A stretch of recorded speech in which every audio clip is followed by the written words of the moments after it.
بسم اللہ الرحمن الرحیم۔ صرف 5 منٹ کا مدرسہ قرآن و حدیث کی روشنی میں 217واں دن 7 شعبان المعظم۔ نمبر 1، اسلامی تاریخ۔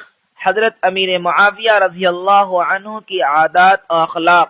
حضرت امیر معاویہ رضی اللہ عنہ اطاعت رسول اور عشق نبوی اور خشیت باری تعالی کی زندہ تصویر تھے۔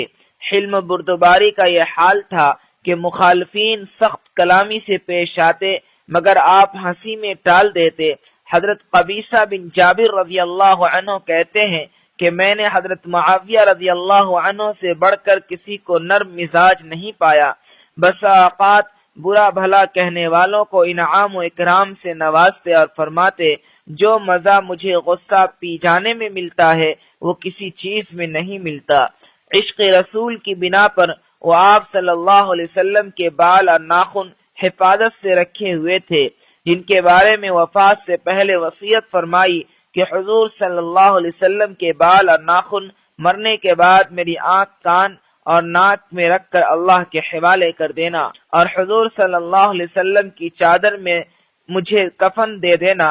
اطاعت رسول اللہ کا یہ حال تھا کہ ابو مریم ازدی سے یہ حدیث سنی، جس شخص کو اللہ نے مسلمانوں پر امیر مقرر کیا پھر اس نے ان کے اور اپنے درمیان پردے حائل کر لیے تو اللہ تعالی اس کے اور اپنے درمیان پردے حائل کر دے گا۔ یہ حدیث سنتے ہی آپ نے لوگوں کی حاجتیں اپنے سامنے پیش کرنے کے لیے ایک نمائندہ مقرر کر دیا۔ ان کی سادگی کا یہ عالم تھا کہ دمشق کے بازار میں پیبند لگی ہوئی قمیص پہن کر چکر لگاتے اور دمشق کی جامع مسجد میں پیبند لگے کپڑے پہن کر خطبہ دیتے۔ غرض علم و فضل کا یہ سورج دمشق میں 22 رجب المرجب سن 60 ہجری میں ہمیشہ کے لیے غروب ہو گیا۔ انا للہ و انا الیہ راجعون۔ نمبر 2، اللہ کی قدرت۔ آسمان کے مختلف رنگ۔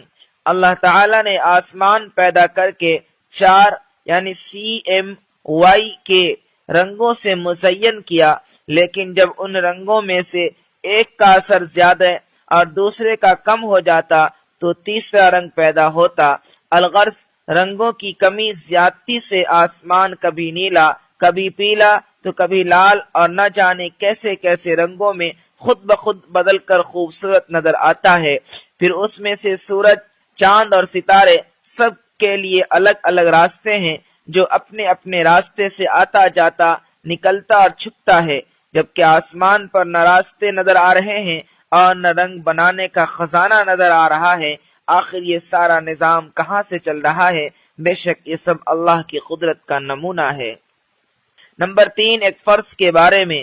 اذان جمعہ کے بعد دنیاوی کام چھوڑ دینا۔ قرآن میں اللہ تعالیٰ فرماتا ہے، اے ایمان والو، جمعہ کے دن جب جمعہ کی نماز کے لیے اذان دی جائے تو سب کے سب اللہ کی طرف دوڑ پڑو اور خرید و فروخت چھوڑ دو، یہ تمہارے لیے بہتر ہے اگر تم جانتے ہو۔ فائدہ، جمعہ کی اذان سننے کے بعد فوراً جمعہ کے لیے نکلنے کی تیاری کرنا اور ساری دنیاوی کام کاج چھوڑنا ضروری ہے۔ نمبر 4، ایک سنت کے بارے میں۔ تہجد کا مسنون وقت۔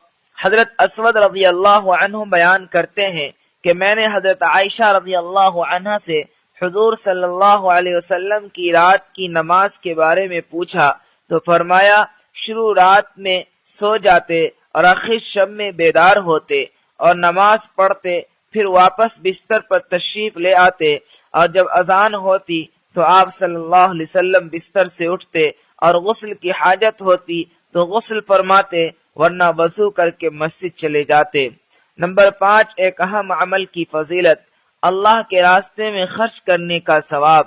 رسول اللہ صلی اللہ علیہ وسلم نے فرمایا، اللہ کے راستے میں جو خرچ کرے گا اسے 700 گنا ثواب ملے گا۔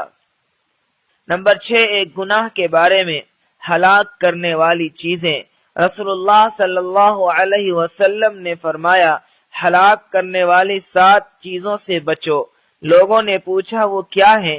رسول اللہ صلی اللہ علیہ وسلم نے فرمایا، نمبر 1 شرک کرنا، نمبر 2 جادو کرنا، نمبر 3 ناحق قتل کرنا، نمبر 4 سود کھانا، نمبر 5 یتیم کا مال کھانا، نمبر 6 اسلامی جنگ میں پیٹ پھیر کر بھاگ جانا، نمبر 7 پاک دامن عورتوں پر تہمت لگانا۔ نمبر 7 دنیا کے بارے میں، دنیا کی اہمیت اللہ کے نزدیک۔ رسول اللہ صلی اللہ علیہ وسلم نے فرمایا، اگر دنیا کی قیمت اللہ کے نزدیک مکھی کے پر کے برابر بھی ہوتی تو اللہ تعالیٰ کسی کافر کو ایک گھونٹ پانی نہ پلاتا۔ نمبر 8 آخرت کے بارے میں، اہل ایمان کے لیے جنت کے بالا خانے۔ قرآن میں اللہ تعالیٰ فرماتا ہے، جو لوگ ایمان لائے اور نیک عمل کرتے رہے ہم انہیں جنت کے ایسے بالا خانوں میں جگہ دیں گے جن کے نیچے نہریں بہ رہی ہوں گی، وہ ان میں ہمیشہ رہیں گے۔ نمبر 9 طب نبوی سے علاج، دھوپ میں بیٹھنے کے نقصانات۔ رسول اللہ صلی اللہ علیہ وسلم نے فرمایا، دھوپ میں بیٹھنے سے بچو کیونکہ اس سے کپڑے خراب ہوتے ہیں، بدن سے بدبو پھوٹنے لگتی ہے اور دبی ہوئی بیماریاں ابھر آتی ہیں۔ نمبر 10 قرآن کی نصیحت۔ قرآن میں اللہ تعالیٰ فرماتا ہے، اے ایمان والو، تم اللہ اور اس کے رسول کے حقوق کی ادائیگی میں خیانت اور کمی نہ کیا کرو اور آپس کی امانتوں میں بھی خیانت نہ کیا کرو، حالانکہ تم اس کے نقصان کو جانتے ہو۔